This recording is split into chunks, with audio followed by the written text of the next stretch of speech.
புதுக்கோட்டை மாவட்டம் பெருங்களூர் அருகே புதுக்கோட்டை தஞ்சாவூர் தேசிய நெடுஞ்சாலை அருகில் உள்ள மாத்தங்குடி 8 தடி மேட்டில் முதலாம் பராந்தக சோழரின் 3ஆம் ஆட்சியாண்டில் எழுப்பப்பட்ட கற்றளி கோவிலின் சிற்பங்கள், கட்டுமான சிதிலங்கள், கல்வெட்டுகள் ஆகியன புதுக்கோட்டை தொல்லியல் ஆய்வுக் கழகத்தினரால் கண்டுபிடிக்கப்பட்டுள்ளது.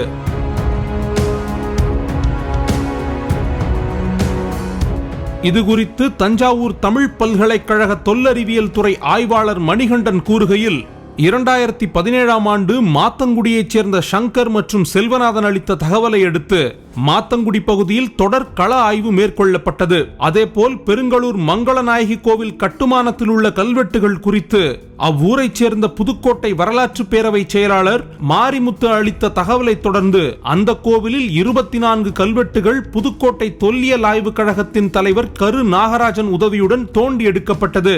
மேற்கண்ட 2 இடங்களிலும் தொடர் ஆய்வு மேற்கொண்டதன் விளைவாக மாத்தங்குடியில் சிதிலமடைந்து காணப்படும் கற்றளியின் கற்கள் மூலம் பெருங்களூர் அம்மன் சன்னதி கட்டப்பட்டுள்ளதை உறுதி செய்துள்ளோம். மேலும் மாத்தங்குடி மற்றும் பெருங்களூர் கல்வெட்டுகளை உற்று நோக்கும் போது அவை ஒரே காலத்தவை என்பதும் முதலாம் பராந்தக சோழரின் 3ஆம் ஆட்சியாண்டில் பொறிக்கப்பட்டவை என்பதும் உறுதி செய்ய முடிகிறது என கூறியுள்ளார். தமிழ் மன்னர்கள் வரலாற்றிலேயே மக்கள் அதிகமாக ஆர்வம் காட்டுவது சோழர்களின் வரலாற்றில்தான். அத்தகைய சோழர்கால கல்வெட்டுகளும் சிலைகளும் தற்போது புதுக்கோட்டையில் கிடைத்திருப்பது அப்பகுதி மக்களை வியப்பில் ஆழ்த்தியுள்ளது. நந்தி முற்கால சோழர் கலைப்பாணியில் இருக்கு. இது வந்து மணிகள் நெற்றியில சூட்டப்பட்டிருக்கு.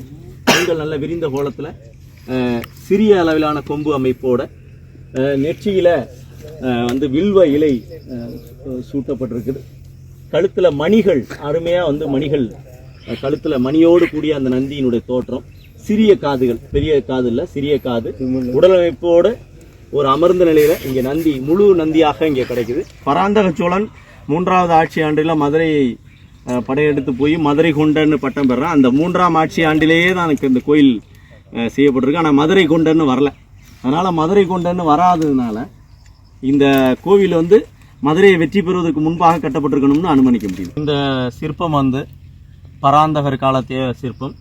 அருவீஸ்வரர் அப்படிங்கிற அந்த நிலையில சிவபெருமான் காட்சி தர்ற இந்த காட்சியில் பார்த்தீங்கன்னா இவருடைய ஜடாமகுடம் சூடியிருக்கிறாரு.